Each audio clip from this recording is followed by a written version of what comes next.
Selamat datang saudara-saudari. Hari ini kita mau mendengar Galatia babak kedua. Paulus dengan rasul-rasul lain. Mari kita bermula. 14 tahun kemudian, aku kembali ke Yerusalem bersama dengan Barnabas dan Titus turut menyertai kami. Aku pergi ke Yerusalem kerana Allah mengatakan kehendaknya bahawa aku harus pergi.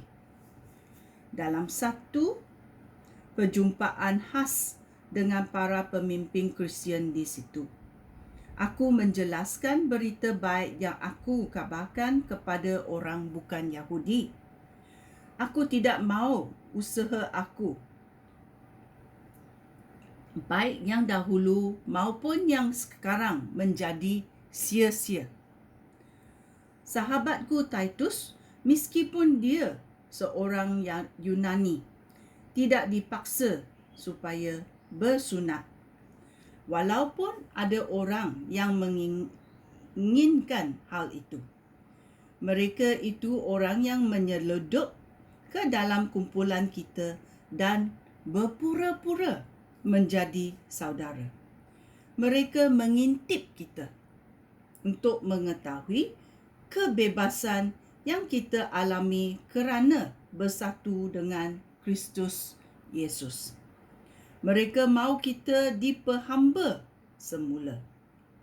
Tetapi kami sama sekali tidak bersetuju dengan tuntutan mereka, kerana kami hendak menjaga kemurnian berita baik itu untuk kamu. Mereka yang dianggap sebagai pemimpin Kristian tidak menganjurkan apa-apa yang baru. Aku berkata demikian kerana aku tidak memandang kepada kedudukan mereka. Kerana Allah pun tidak memandang kepada rupa orang. Sebaliknya, mereka mengaku bahawa Allah telah menugaskan aku mengkabarkan berita baik kepada orang bukan Yahudi, sebagaimana Allah telah menugaskan Petrus mengkabarkan berita baik kepada orang Yahudi. Allah menjadikan aku rasul kepada orang bukan Yahudi, sebagaimana Allah menjadikan Petrus rasul kepada orang Yahudi.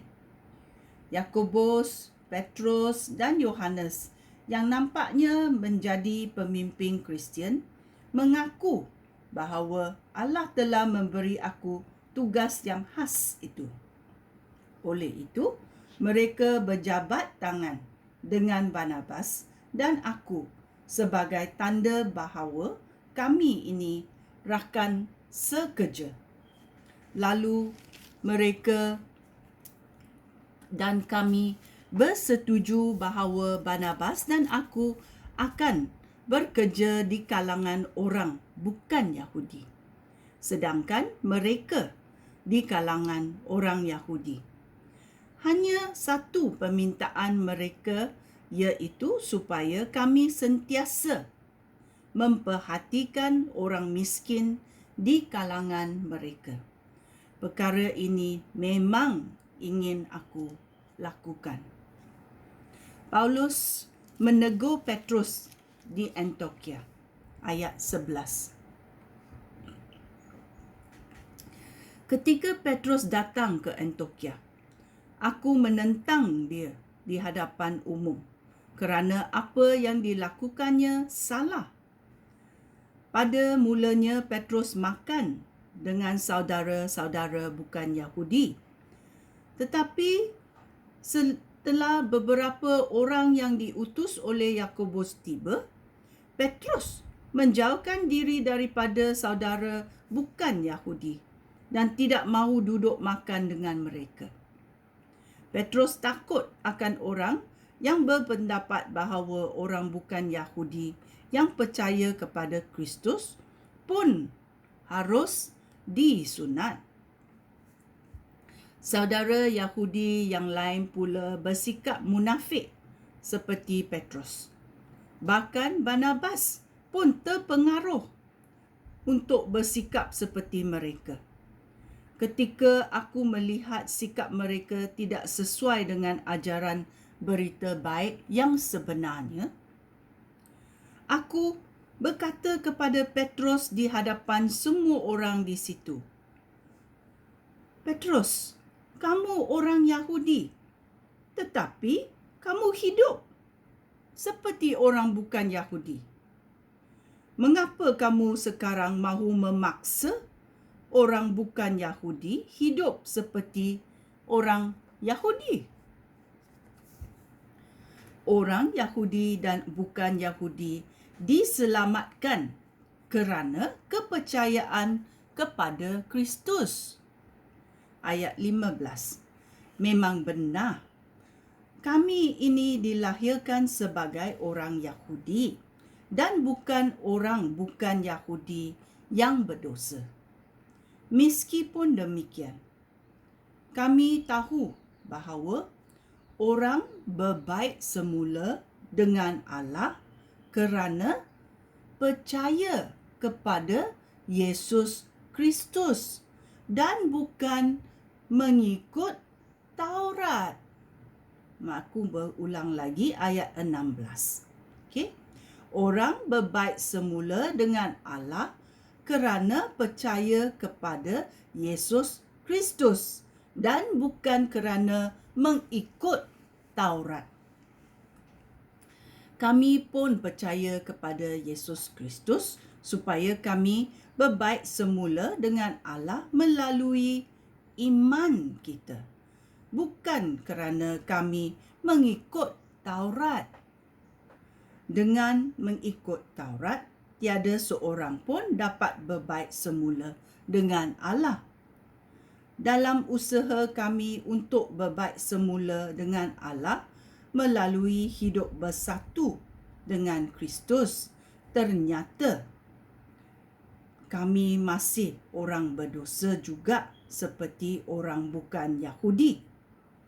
Adakah hal ini bererti bahawa Kristus yang menyebabkan kami berdosa? Kita mesti fikir. Tentu tidak. Jika aku mula membina semula sistem Taurat yang telah aku runtuhkan, maka aku menunjukkan bahawa aku sudah melanggar hukum terhadap Taurat. Aku ini seperti sudah mati.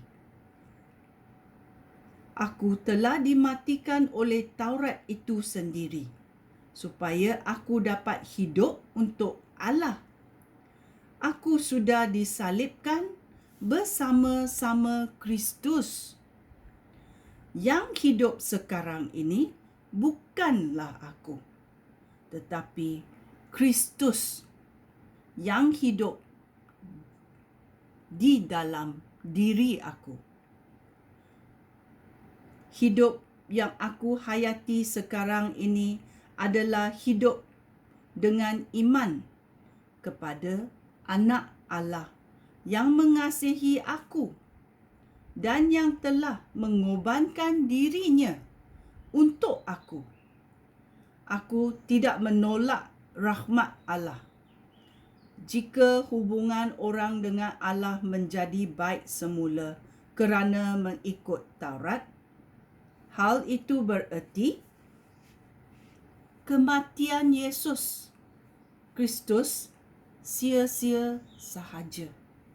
Ya, kita mesti merenung dan mengingat apakah pengorbanan Yesus Kristus dalam hidup kita. Sekian, terima kasih. Shalom.